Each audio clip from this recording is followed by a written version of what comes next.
démb Abdourahmane Diouf actuel ministre de l'environnement mi ngi doon feete ñeenti at yoo xam ne gannaaw ba mu taxawalee parti yom boobu di awale gis na kàddu yi nga xam ne yëkkati woon na ko fi récemment ne président Diomaye warul nekk président parti mais président askan wi yëpp la war a nekk loolu mu am ay kàddu yoo xam ne sénégalais yëkkati woon nañ ko jàpp que ne kii wax jim wax da koo jëmale directement ci premier ministre ay bëgg-bëggam ak itam waa Pastef seen bëgg-bëgg loolu daanaka mu gën koo dëggal dem bu mu nekk ay pic yoo xam ne encore recevoir na ko est-ce que pensée unique bi nga xam ne ñenn ñi dañ jàpp que ne moom lañu régime bi bëgg a defloo loolu yow jàpp nga ne moom la actuellement wala. waaw nit ku woote jàmm rek ñu ne mu ngi ko jëmale ci premier ministre moom jàmm. déedéet jàmm ku mu neex nga taxaw sur tous les toits di ko proclamer. maa ngi fàttaliku président Macky Sall il est là il est vivant yàlla na yàlla guddal fanam. dama sollicité woon une audience. 2 ans après son élection en 2014. parce que jamono booba digganteem ak Ablaye Wade xajam. rafetul non seulement il se parlait plus. waaye seen camp politique yi. ku ci nekk di def ay yu sew. dem nañ sax ba ci wàllu sos. nañ Ablaye bi mu defee passation de pouvoir ak Macky Sall def na lu ñaaw. parce que bi Macky Sall ñëwee fekk na famille Ablaye ñoddi les tapis les moquettes de luxe ya fa newoon. jël la fa nekkoon yëpp démonté nañu. œuvre d'art yeeg. décoration waaw jabar ja dem na ca waañ ba. les vaisselles de luxe yëpp alors wax ju ñaaw a ñaaw. donc muy alimenter la polémique bu ëllëgee tam ñu lay sos créer leneen. te lii mën na jur lu ne. alors ba ma ci waxtaanee un de ses proches Cheikh Kanté daal di ko dox. Macky Sall recevoir ma. bi ma waxee ne dina ma recevoir ma ne ko bu ma sañoon ma ànd ak ki ko dox parce que maak moom ñoo bokk gis-gis. ci jàmm. waaw ndax réew bokk see ba jóge ci ay élection liggéey moo des mais doo continuer di comporter comme un opposant. alors mu recevoir ma ne ko président d'abord dama lay remercier ndax bërka démb rek la ñuy solliciter audience bi yow nga recevoir ma tey loolu marque de considération la. kon nag si turu bureau exécutif ONG islamique et humanitaire Jamra. la ciy gërëm di la sant. ma ne ko nag li ma fi indi ñaani ñu la oto ñaani ñu la kër ñaani ñu la terrain. ñaani ñu la xaalis li ñu fi indi mooy dañuy ñaan rek ndax wax sa bëgg-bëgg aayul. sa diggante ak sa baay di suñu baay di Ablaye Wade la ñu bëgg nga xoolaat ko ngir mu ratax tuuti. ndax bokk na ci li lay yombalal sa liggéey ndax vous venez fraîchement d'être élu nous sommes en 2014 donc juste 2 ans. oui. bokk na ci liy indi dal ak stabilité ci réew mi. parce que yéen ñi nekk au sommet noo leen mel rek noonu la conscience collective bi di mel. alors ma ne ko kon nag lii daf ñu gën a dëgëral dans notre conviction que même élection bu passé le dialogue politique doit se poursuivre. waaye nañu bàyyi balaa ñoo dëgmal dialogue rek ñu dëgmal élection mu nekk lambi golo ku nekk di seet nooy naxee sa morom. naka la ñuy defee répartition des sièges pour les élections législatives et cetera et cetera. dialogue politique dafa war a transcender tout ça dafa war a ne lu permanent. ma ne ko yaa ma ëpp expérience fuuf waaye dama siy jukki 2 petits exemples rek au plan international. Nicolas Sarkozy bi mu doogee jël pouvoir en 2007. dafa ñëw juste fekk Europe bëgg attaquer un gros morceau dans son agenda vers la réunification. parce que xam nga ni américains yi def nekk 5-6 pays di booloo di nas ba ñu nekk 50 états. tuddee seen bopp les États-Unis d'Amérique. nekk la première puissance militaire technologique économique du monde. Europe mu ngi ci tànk yooyu. ndax góorgóorlu nañu ba am passeport unique. góorgóorlu nañu ba am monnaie unique. muy euro am nañu parlement unique mooy bi nekk Strasbourg. kon nag bi Sarkozy doogee jël pouvoir dañu tombé juste ñuy lijjanti la constitution unique. ñu daal di convoqué nag un grand sommet à Bruxelles pour que les chefs d'État des 27 pays war a ñëw ñu waxtaanee le projet de constitution européenne. mais Sarkozy qui venait d'être fraîchement élu. bu ko neexoon jóg rek dem du wax ak kenn. parce qu'il a la légitimité mën fa dem pour wax au nom du peuple français. waaye defu ko ci rafetal. puisque le dialogue politique doit être permanent. dafa ubbi les portes de l'Élysée, recevoir tous les chefs des différentes chapelles politiques, recevoir les gaullistes, les centristes, les socialistes, les communistes, et même le leader de l'extrême droite de l'époque, Jean-Marie Le Pen, ce qui avait créé quelques grincements de dents. Qui c'est un fasciste, c'est un raciste, et après, lu mu représenté ci peuple français, même bu dee ñaari yi ñoo ko topp sax. il peut parler au nom de ces deux. Alors bref, ba mu leen recevoir séparément taataan seen xalaat ñoom ñëpp sur leur vision sur le projet de constitution européenne, ba mu taataane lépp ci la jël avion doog a dem Bruxelles. ba mu ne cëpp Bruxelles bi temps de parole am jotee, ba mu jëlee kàddu neewul projet de constitution européenne bi man président France nii laa ko gisee, waxul loolu.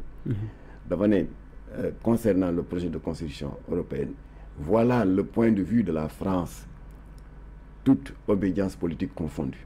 Et il a eu une standing ovation mu rafet parce que dafa ñëw indi fa argument boo xam ne dafa def la loolu ma ne Macky Sall loolu mooy dialogue politique, ça doit être permanent. kon dañu lay ñaan nga jubóog Ablaye Wade ndax bu dul dara sax les APE, les accords de partenariat économique, Ablaye Wade ci Afrique yëpp moo ko fi jëkk a dénoncé. benn Europe daf ci laxas njaan rek di ñu nax bëgg ñu gëmloo ne suñu avantage la, mais en réalité ñoom ils se taillent la part du lion, parce que bu ñu ne que quintessence su API, accord de partenariat économique, mooy yéen Afrique lu leen neex exporter leen chez nous Europe, waaye dinañ leen teggil douane, doo leen fay droit d'entrée, à condition nag ngeen may ñu ñun aussi ñuy mën di exporter chez vous avec les mêmes faveurs. Xam nga à première vue c'est alléchant. Abdoulaye Wade moo ne attention, parce que yéen ñun li ñu soxla yëpp ci yéen lañ koy jële. fa dañuy importer tout ce qui est électroménager, oto mënuñu ko defar dañ ko importer. frigo yi, congélateurs yi, télé yi, et cetera. te y a des pays africains comme le Burkina Faso nga xam ne plus des 3/4 de leur budget de fonctionnement ñu ngi koy tirer ci frais de douane yi, ci yooyu jógee ca dëkku nasaraan yi di dugg seen dëkk. waaw ngeen ne que ñu may leen ngeen di dugal sans douane, kon y a des pays qui vont tomber en faillite, dana am des pays yoo xam ne ce sera la banqueroute économique, alors que ñun Afrique ngeen bëgg ñu nax naan ñun itam du ñu bëgg exporter rek du ñu fay. Qu'est-ce qu'on a exporté? ay tama, ay sabar, ay yooyu suñu mbokk law bi di yatt dans des bois d'ébène. On n'a rien à exporter. Donc noonu la ko dénoncé. Kadhafi abal ko ñaari avion ñu sol ko ba mu fees ak ay activistes CAP 21 dont j'étais le porte-parole, ñoomin sociologue Malick Ndiaye, Mbaye Jacques Diop, ñu daal di dem au siège de l'Union européenne def sitting foofu naqarlu accord de partenariat économique. Ma ne Macky Sall nag lu mel noonu Abdoulaye xeex ko au nom de tout le continent africain, yow nga war a hériter de ce dossier là. ma ne xalaatal rek boo doon jokkoo ak moom léegi-léegi rek ndam li nga ci am. ma ne ko nag dernier exemple bi pour wane ne que le dialogue politique doit être permanent. moo di bii Macky Sall bi Mandela génne àdduna. tombeek kii alternance am France. Sarkozy quitté le pouvoir, François Hollande ñëw. période boobu la Mandela gaañu. François Hollande war a jóg au nom de la France pour jaale ji. mënoon na dem, il venait d'être élu. parce que mooy représenter la France. waaye ci rafetal, parce que le dialogue politique doit être permanent. dafa woo son adversaire qui venait d'être battu à plate couture, Sarkozy. ne ko suba damay jaale ji la nation sud-africaine ndax ils ont perdu quelqu'un boo xam ne un grand homme. bu ma sañoon ñu ànd, Sarkozy ne ko amul problème. François Hollande ànd ak Sarkozy ànd bu rafet, waaye ba ñu ñëwee ne cëpp Johannesburg ñu fekk image bu gën a rafet.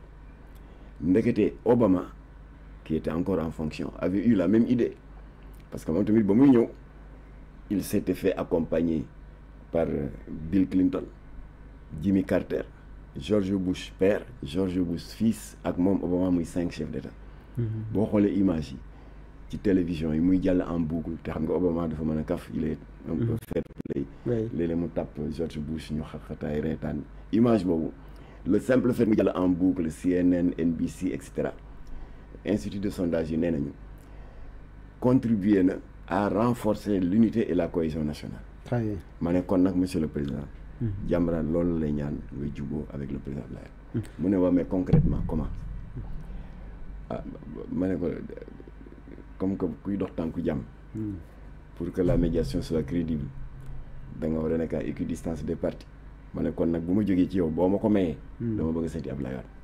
s'il le faut ma ànd ak Cheikh Kanté mi toog parce que moom moo dox audience. mu ne waa d'accord ma ne ko lu ma fa jëlee rek wax la ma dem Abdoulaye Wade devait venir présenter ses condoléances à l'occasion du décès de mon oncle maternel Alhaji Bassirou Diagne Marim Diop. Grand Serigne Dakar. oui. ba muy ñibbi ma profité se ne ko yëg nga ne Macky Sall recevoir la mu ne ah oui j'ai entendu ta déclaration c'est très courageux parce que dëkk moom c'est un pays qui nous appartient à tous on doit le construire ensemble ma ne ko loolu laa bëggoon ñu waxtaan ci waaye xajul ci mbedd mi. mu wax Pape Sam Mboup ne ko demain jeudi xoolal s'il y a un instant disponible Pape Sam Mboup xool agenda bi ne ma demain 17h baax na ma ne ko baax na ma ne fu ma lay fekk point mu ne déedéet maa ngi kër Madické fan résidence ma lay dem bon y avait benn défaut de coordination ci protocole bi. alors ba ma ñëwee mu tombé mu génn gendarme yi ne ma xëy na daf ko fàtte et cetera waaye toujours est-il que dama yegg kër ga woo le cabinet du président de la République booba Maïssa Sélé Ndiaye moo fi ne chef de kii aide de camp. ma woo ko ne ko waxal ma président ne ko la ma waxante ak moom def naa ko président Abdoulaye Wade nekku fi waaye nag terewul comme que man je dois voyager demain suba le 29 mai mooy anniversaire u Abdoulaye Wade kon li ma koy ñaan pour décrisper la situation na jël téléphone am woo ko souhaité ko bon anniversaire ba pare nag siiwal ko nga ne ko loolu daal comme que moo ma ne boo fa jógee nga wax ma luy sa xalaat ma ne ko lu wax ko loolu mooy sama xalaat et je compte sur vous mu ne ma dinaa ko wax ma tukki tollu foofu je reçois des tonnes de messages le lendemain ñu ne Abdoulaye Wade day Macky Sall souhaité na ko bon anniversaire télé yeeg journée alors depuis lors ça s'est décanté ba bi ñuy inauguré Massalikul Jinaan sëñ Mouhamadou Bachir sëñ Moustapha Mbacké Bachir daal di ko rafetal ñu daal di fa defante accolade yëkkati seen loxo en signe de victoire ba ñuy ñibbi Macky Sall moo dugal Abdoulaye ci otoom déposé ko këram kon Abdourahmane Diouf n'a pas dit autre chose que ça c'est-à-dire dëkk bu élection passé na léegi li fi sës mooy ñëpp a joxante loxo ñu ànd tabax dëkk bi. gouverner ensemble. waaye mënuñoo dëkk. ci di def démonstration de force. méga meeting terra meeting. Moussa meeting. jusqu'à quand parce que ñoom dañoo gagné présidentielle bu 24 mars. am 54%. ñu ne waa ay ci bismillah doxal leen ñu ne attention. parce que ñële nga xam ne ñun ñoom lañ doon xeexal ils sont toujours majoritaires à l'Assemblée. peuple bi ne kooku c'est pas un problème. daal di takkuwaat. song sur les 160 chaises ñu jël 130 jox leen.